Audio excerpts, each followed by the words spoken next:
Good morning students, how are you? Fine, very well. चलिए बेटा, अभी तक आप इंडियन इकोनॉमी के पहले 4 चैप्टर कर चुके हैं, ठीक है। फर्स्ट 4 चैप्टर आपने बहुत अच्छे से कर लिए हैं। Today we start chapter 5th chapter is India foreign trade, India का फॉरेन ट्रेड, ठीक है। What is international trade? सबसे पहले आपका टॉपिक क्या है? International trade. कि इंटरनेशनल ट्रेड क्या होता है? What is international trade? देखिए, domestic production of certain goods में exceed their domestic consumption. What does the country do with the surplus output? It export it other countries and earn money. Every country in the world exports certain goods and imports certain others. Export and import, इस line को underline कर लो। Export and import of goods and services across different countries is called international trade. अगर मैं आपसे पूछूं what is international trade या what is foreign trade, एक ही बात है। What is foreign trade या what is international trade, तो आपको लास्ट वाली लाइन लिख कर आनी है, उससे पहले कुछ नहीं लिखना। Export and import of good and services cross different countries is called international trade. Different countries के साथ, अलग अलग कंट्रीज के साथ एक्सपोर्ट और इंपोर्ट करना क्या कहलाता है? इंटरनेशनल ट्रेड कहलाता है। Export and import of not only goods, services also. Export and import of goods and services across different countries is called international trade. Meaning समझ आ गया? In the context of international trade, observe the following points. आपको international trade से regarding कुछ points ध्यान रखने हैं। First point, while international trade is based on international specialization, international specialization is based on the principle of comparative cost advantage. देखिए, आपको specialisation का मतलब पता है? स्पेशलाइजेशन का मतलब होता है किसी फील्ड में स्पेशलिस्ट होना, किसी पर्टिकुलर फील्ड में क्या होना? स्पेशलिस्ट होना। कहते हैं international trade is based on international specialisation and international specialisation is based on the principle of comparative cost advantage. कहते हैं जब आप इसका सेकंड पॉइंट और पढ़िए, फिर अच्छे समझ आ जाएगा। A country specialised in the production of that good which it can produce at lower cost than in other countries, which it can produce at lower cost than in other countries. क्या मतलब है? देखिए, India मान लो किसी चीज का व्यापार कर रहा है, किसी चीज को बेच रहा है दूसरी कंट्री के अंदर, तो दूसरी कंट्री में उसका गुड स्पेशलाइज तब होगा जब उस गुड की कॉस्ट उस कंट्री में उनके गुड के कंपैरेटिवली लो हो। मान लो हमारे कंट्री के अंदर कोई फॉरेन गुड है, क्या है? फॉरेन गुड, और सेम वैसा ही गुड डोमेस्टिक भी है। समझना मैं क्या बोल रहा हूं? कोई गुड है वो इंडिया मेड भी है और हमें वो गुड कोई फॉरेन कंट्री मेड भी मिल रहा है, यानी इंडिया मेड गुड भी है एक और उसी के जैसा कोई फॉरेन मेड गुड भी है। तो हम फॉरेन मेड गुड कब लेंगे? हम फॉरेन मेड गुड तब लेंगे जब वो इंडिया मेड गुड की कंपैरिजन सस्ता हो, लो रेट हो, तब हम वो गुड लेंगे। अदरवाइज तो हमारा दिमाग थोड़ा खराब है कि हम लोग इंडिया के गुड्स को ना लेकर महंगे रेट में दूसरे गुड्स लेंगे दूसरी कंट्री के। नहीं, हम इंडिया मेड गुड्स तब डिमांड नहीं करेंगे जब हमें foreign made goods India made goods की कंपैरिजन में सस्ता मिल रहा है, ठीक है। अगर हमें फॉरेन गुड सस्ता मिलेगा हमारे गुड की कंपैरिजन, तो हम लेंगे, ठीक है। सेम यहां पर यही बात बोल रहे हैं कि एक कंट्री दूसरी कंट्री के अंदर स्पेशलाइज तब होगी जब उसको वहां अपना गुड सस्ता पड़े, ठीक है। International trade this facilitate export of goods to rest of the world at a price higher than in domestic market, ठीक है। देखो क्या है कि कोई गुड है, आप कोई गुड बेच रहे हो, कहां बेच रहे हो? यूएसए में। आप वो गुड इंडिया में क्यों नहीं बेच रहे? क्योंकि उस गुड का प्राइस आपको इंडिया में कम मिल रहा है, उस गुड का प्राइस आपको यूएसए में ज्यादा मिल रहा है। ठीक है, तो आप क्या करोगे? एक्सपोर्ट ज्यादा करोगे। और वो चीज यहां से जो जोड़ना आपस में, जो चीज आप यूएसए में बेच रहे हो, जो चीज आप यूएसए में बेच रहे हो, यूएसए के अंदर यूएसए के लोगों को वो गुड उनके कंपैरिजन सस्ता मिल रहा है। पूरी बात समझना क्या बोल रहा हूं मैं? आप कोई गुड यूएसए में सेल कर रहे हो इंडिया की बजाय, तो क्यों बेच रहे हो? क्योंकि इंडिया में आपका गुड कम प्राइस पर बिक रहा है और यूएसए में वही गुड आपका ज्यादा प्राइस पर बिक रहा है। तो आप क्या करोगे? उसको एक्सपोर्ट ज्यादा करोगे। ठीक है, अब वो लोग आपके गुड्स की डिमांड क्यों कर रहे हैं? क्योंकि जो गुड आप यूएसए में बेच रहे हो उनके लिए वो गुड सस्ता है। ठीक है, बात आ गई समझ यहां पर? तो पहला पॉइंट क्या कहता था? पहला पॉइंट कह रहा है इंटरनेशनल ट्रेड किस पे बेस्ड है? इंटरनेशनल स्पेशलाइजेशन पे बेस्ड है। और स्पेशलाइजेशन आपको तभी मिलेगी जब आपको कॉस्ट का एडवांटेज होगा, खर्चे का फायदा होगा। ठीक है, a country specialised in the production of that good which can produce at lower than in other country. और आपको स्पेशलाइजेशन तब मिलेगी जब आप वो गुड दूसरी कंट्री में सस्ता बना पा रहे हो। ठीक है, इंटरनेशनल ट्रेड में कहते हैं एक्सपोर्ट तब हो, export of goods to the rest of world at higher price than in domestic market and it facilitate import of goods at price lower than in domestic market. और आप उन चीजों का इंपोर्ट करोगे। फोर्थ पॉइंट में क्या कह रहे हैं? आप इंटरनेशनल ट्रेड के अंदर इंपोर्ट उन चीजों का करते हो जो आपको यहाँ के कंपैरिजन सस्ता पड़ रहा है। सपोज करो कोई रॉ मटेरियल है या कोई मशीनरी है या कोई गुड है, वो आपको इंडिया के अंदर महंगा पड़ रहा है, इंडिया मेड, जबकि अगर आप उसे इंपोर्ट करते हो फॉरेन कंट्री से तो वो आपको कुछ सस्ता पड़ रहा है। ठीक है, बात आगे समझ? पहले दोनों पॉइंट क्लियर है कि इंटरनेशनल ट्रेड के लिए आपको स्पेशलाइज होना पड़ेगा। स्पेशलाइजेशन तब मिलेगी जब आप कॉस्ट एडवांटेज ले रहे हो, यानी दूसरी कंट्री में आपको सस्ता पड़ रहा है। ठीक है, आपका बनाया हुआ गुड। थर्ड पॉइंट में क्या बोला? आप इंटरनेशनल ट्रेड में एक्सपोर्ट करने का फायदा क्या होगा? आपको आपके गुड्स के प्राइस हाई मिलेंगे। और आप फोर्थ पॉइंट में क्या कह रहे हैं कि आप इंपोर्ट उन गुड्स का करोगे जो गुड्स आपको सस्ते पड़ रहे होंगे। ठीक है, बात क्लियर बिल्कुल? Also by offering a much wider size of market international trade enhance opportunity of investment. आप फिफ्थ पॉइंट पे कर लो सिंपल सा कि इंटरनेशनल ट्रेड जो होता है वो वाइड मार्केट भी प्रोवाइड करवाता है। क्या प्रोवाइड करवाता है? Wide market. ठीक है, इंटरनेशनल ट्रेड एक बहुत बड़ी मार्केट प्रोवाइड करवाता है आपको आपके गुड्स के लिए। ठीक है, और जिसका रिजल्ट क्या होगा? आप इन्वेस्टमेंट कर पाएंगे अच्छी।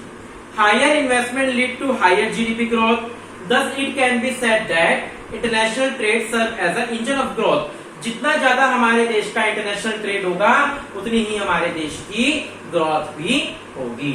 आगे बात समझ? जितना ज्यादा इंटरनेशनल ट्रेड होगा उतनी ही हमारे देश की क्या होगी? ग्रोथ होगी। फटाफट 1 मिनट के अंदर सारे पॉइंट और मीनिंग अच्छे से पढ़ लो पहले।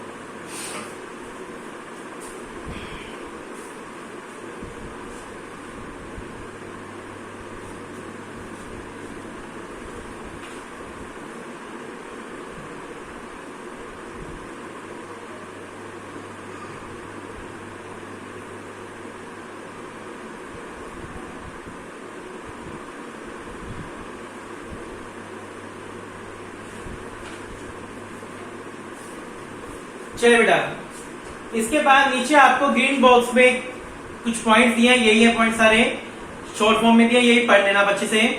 Gains of international trade, international trade के इंपॉर्टेंस, फायदे क्या होंगे? International trade facilitate international specialisation. International trade जो है वो आपको इंटरनेशनल स्पेशलाइजेशन देगा, यानी आपका गुड दूसरी कंट्री में सस्ता पड़ेगा बनाने में, कॉस्ट एडवांटेज पड़ेगा। ठीक है, international trade help finding market for surplus domestic output. जो इंटरनेशनल ट्रेड होता है वो आपके सरप्लस आउटपुट को एक मार्केट देता है जहां आप अपना सरप्लस आउटपुट सोल्ड कर सकते हैं। International trade facilitate import of essential goods and services which cannot be competitively produce in domestic economy. कहता है इंटरनेशनल ट्रेड आपको फैसिलिटेट करता है, आप इंपोर्ट कर सकते हो एसेंशियल गुड्स का और सर्विसेज का जो आप डोमेस्टिक इकोनॉमी में प्रोड्यूस नहीं कर सकते। कहता है इंटरनेशनल ट्रेड का फायदा क्या होगा कि आप उन चीजों का इंपोर्ट कर सकते हो जो चीजें हमें हमारी कंट्री में बनाने में दिक्कत होती है। International trade is an important means of earning foreign exchange, so essential for less developed country to make development import. कहता है इंटरनेशनल ट्रेड से हमारे पास फॉरेन करेंसी भी इंक्रीज होगी, जिससे हमारी कंट्री का ग्रोथ होगा। International trade promote quality of life of the people of the trading countries because people get a variety of goods and services at the internationally competitive rates। कहते हैं international trade का फायदा क्या होगा कि public को, जनता को अच्छी क्वालिटी के गुड्स मिलेंगे कम रेट पर। अच्छी क्वालिटी के गुड्स मिलेंगे तो उनका क्वालिटी ऑफ लाइफ रेज होगा। ठीक है। International trade enhance opportunity of investment through expansion of market. अभी इसने कहा था कि इंटरनेशनल ट्रेड जो है वो मार्केट को एक्सपेंड करता है, एक wide variety of market provide करता है, तो बहुत बड़ी मार्केट देगा तो वहां पर इन्वेस्टमेंट के अपॉर्चुनिटीज भी हमें बहुत ज्यादा मिलेगी। ठीक है। International trade serve as the engine of growth. जितना ज्यादा हमारा इंटरनेशनल ट्रेड होगा उतनी ही हमारी जीडीपी ग्रोथ इंक्रीज होगी। क्लियर है? बिल्कुल बात आ रही है समझ अच्छे से? सारे इंपोर्टेंस क्लियर है? एक बार और देख लीजिए फायदा क्या क्या होगा इंटरनेशनल ट्रेड का। इंटरनेशनल ट्रेड हमें इंटरनेशनल स्पेशलाइजेशन दिलवाने में हेल्प करती है। इंटरनेशनल ट्रेड एक मार्केट प्रोवाइड करवाती है जहां पर हम लोग अपना सरप्लस आउटपुट सॉल्व कर सकते हैं। इंटरनेशनल ट्रेड जो है वो हमें उन एसेंशियल गुड्स का इंपोर्ट करने में हेल्प करती है जो हम इंडिया में नहीं बना सकते। इंटरनेशनल ट्रेड हमें क्या हेल्प करती है? फॉरेन करेंसी अचीव करवाने में हेल्प करती है। इंटरनेशनल ट्रेड पब्लिक की क्वालिटी ऑफ लाइफ इंप्रूव करती है। क्वालिटी ऑफ लाइफ कैसे इंप्रूव करती है? पब्लिक को एक अच्छी वैरायटी का गुड्स प्रोवाइड करवाकर। ठीक है। International trade enhance opportunity of investment. International trade जो है वो वाइड वैरायटी में मार्केट देती है, बहुत बड़ी मार्केट देती है, जिसके कारण इन्वेस्टमेंट को बढ़ावा मिलता है। इन्वेस्टमेंट इंक्रीज होगा तो हमारे देश की जीडीपी का ग्रोथ भी बढ़ेगा। टॉपिक क्लियर है बिल्कुल अच्छे से? आपने अभी क्या पढ़ा? इंटरनेशनल ट्रेड का मीनिंग पढ़ा। इंटरनेशनल ट्रेड का क्या मीनिंग पढ़ा कि export and import of goods and services cross different countries is called international trade. ठीक है। मीनिंग पढ़ने के बाद आपने इंपॉर्टेंस पढ़ी इंटरनेशनल ट्रेड की। ठीक है। Next topic, India foreign trade at the time of independence. Independence के टाइम पर, आजादी के टाइम पर, आजादी के टाइम पर हमारे देश का फॉरेन ट्रेड कैसा था, क्या था? Indian economy suffered it's colonial exploitation during the British resign. India का व्यापार, इंडिया की इकोनॉमी सफर कर रही थी। किस चीज से सफर कर रही थी? ब्रिटिश कॉलोनियल एक्सप्लॉयटेशन, ब्रिटिश शोषण से, एक्सप्लॉयटेशन से सफर कर रही थी इंडिया की इकोनॉमी। The British used our natural resource as raw material for their domestic industrial product. जो ब्रिटिश थे, ब्रिटिश गवर्नमेंट थी, वो हमारे यहाँ से रॉ मटेरियल ले जाकर अपने देशों में गुड्स बनाती थी। ठीक है। यानी हमारा रॉ मटेरियल लेकिन फिनिश गुड किसका कहलाता था? Foreign made. Beside a source of raw material, the Indian economy was also exploited as a market for the British industrial good। सिर्फ वो लोग यानी ब्रिटिश गवर्नमेंट हमारे यहाँ से रॉ मटेरियल ही ले जाकर हमारा एक्सप्लोटेशन नहीं कर रही थी, अपने वहां से गुड्स बनाकर, रॉ मटेरियल हमारा, नाम उनका लिखकर गुड्स बनाकर इंडिया में लाकर महंगे दामों में बेचने का काम भी करती थी, सॉल्व करती थी। Substantial export of raw material from India gave some impetus to the volume of international trade, which had significantly declined owing to the decay of handicraft, Indian handicraft। इस बस लास्ट वाले जो 3-4 वर्ड है इसको underline कर लो कि हमारे यहाँ से रॉ मटेरियल ले गए, रॉ मटेरियल हमारे यहाँ से ले जाकर खुद के बने हुए गुड्स बनाने लगे, तो इंडिया से उन्होंने हैंडीक्राफ्ट को खत्म कर दिया। क्या खत्म कर दिया? इंडिया में हैंडीक्राफ्ट सेक्टर को खत्म कर दिया। On the eve of independence, our balance of trade was favorable। Independence के टाइम पर हमारा BOT balance of trade favourable था। मतलब हमारा बीओटी का मतलब होता है, फेवर का मतलब होता है एक्सपोर्ट ज्यादा इंपोर्ट कम। ठीक है, कहते हैं इंडिपेंडेंस के टाइम पर हमारा बीओटी फेवर में था, बैलेंस ऑफ ट्रेड फेवर में था, हमारा एक्सपोर्ट ज्यादा था, हमारा इंपोर्ट कम था। इन 1946-47 excess of export our import were estimate as of 31 crore. ठीक है, कहते हैं 46-47 के अंदर हमारा एक्सपोर्ट कितना ज्यादा था, 31 करोड़ ज्यादा था इंपोर्ट से। ठीक है, 31 करोड़ एक्सेस था इंपोर्ट से। लेकिन 47-48 में क्या हुआ, balance of trade shrunk to 14 crore. 1947-48 में 1947-48 में कितना रह गया, 14 करोड़ रह गया। देखिए एक साल के अंदर अंदर कितना डिक्लाइन हो गया है यहाँ पर 17 करोड़। 17 करोड़ हमारा एक्सपोर्ट डिक्लाइन हो गया 1 ईयर के अंदर, क्योंकि 1947 में इतना था 31 करोड़।